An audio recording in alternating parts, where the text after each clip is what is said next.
होती है या किसी जाति विशेष पर टिप्पणी की जाती है तो ये कार्रवाई चाहे राज्यसभा हो या लोकसभा हो उसकी कार्रवाई में दर्ज हो जाता है।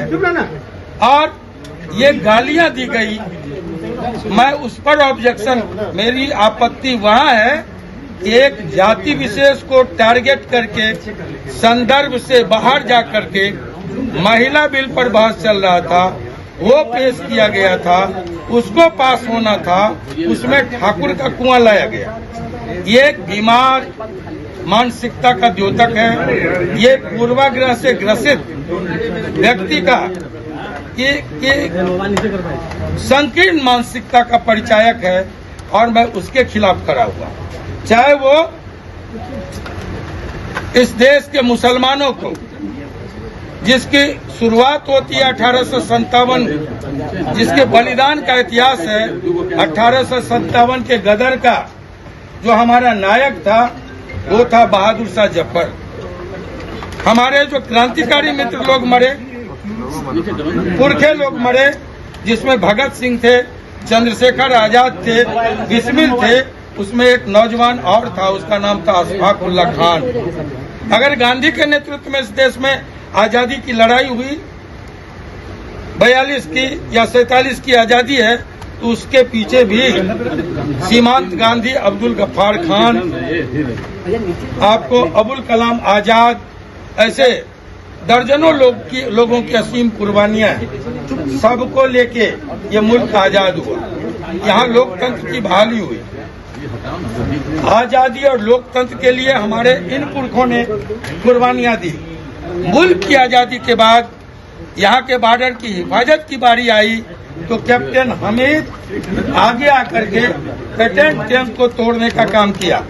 आज कोई सांसद निकले लोकतंत्र के सबसे बड़े मंदिर में अगर किसी धर्म विशेष को गाली दे, कोई सांसद निकले राज्यसभा के अंदर जाकर किसी जात विशेष को गाली दे, तो ये बर्दाश्त के काबिल नहीं है।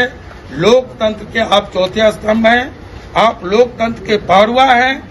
आपकी भी जिम्मेवारी बनती है कि जात विशेष को गाली दिया जाए, उसको टारगेट किया जाए, या धर्म विशेष को कटुआ आतंकवादी कहा जाए, या ठाकुर देखे कि ठाकुर को मारो, अपने अंदर के ठाकुर को मारो। ये बार बार दोहराना ये कतई बर्दाश्त के लायक नहीं है और इसको कोई भी लोकतंत्र के मूल्यों में यकीन करने वाला कोई व्यक्ति कभी बर्दाश्त नहीं। अभी यहाँ कुछ नहीं बोल रहे हैं, आप सुन लिए ना, इस बात पे अडिग हैं आप? क्या अडिग है अपनी बातों पे? बिल्कुल अडिग है, जो हम बोल गए उसको रिपीट कीजिए। लेकिन राष्ट्रीय जनता दल उसी वीडियो को पोस्ट करके कहती है कि शानदार भाषण है मनोज झा का संसद में। आखिर क्या को देखिए, आपने फिटकिरी का नाम सुना है? पहले लोग दाढ़ी बनाते थे तो फिटकिरी का इस्तेमाल करते थे, सेब के बाद करते थे ना। आप उस फिटकिरी का एक काम है, एक बड़ा काम है। एक तो ये कीटाणुनाशक है और दूसरा काम क्या है कि 1 टन, 1 क्विंटल आप 1 ड्रम दूध ले लीजिए, 1 ढेला फिटकिरी उसमें डाल दीजिए, दूध फट जाएगा, ठीक है सर, जमने ही नहीं देगा। तो मैं आपको बोलूं कि एक फिटकिरी झा है, वो नहीं चाहता है इस देश, इस प्रदेश में जो मार्शल कौमें हैं, जो कृषक जातियां हैं, वो इकट्ठा हो।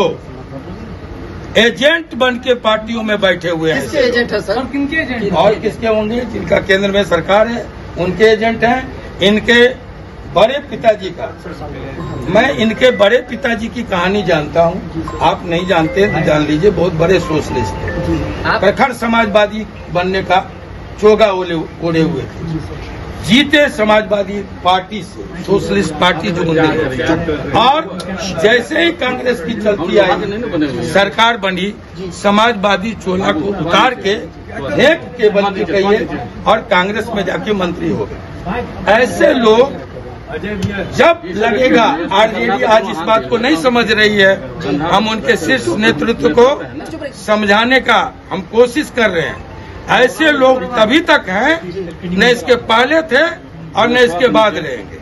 ऐसे लोग तभी तक होंगे जब तक आरजेडी अस्तित्व में होगी।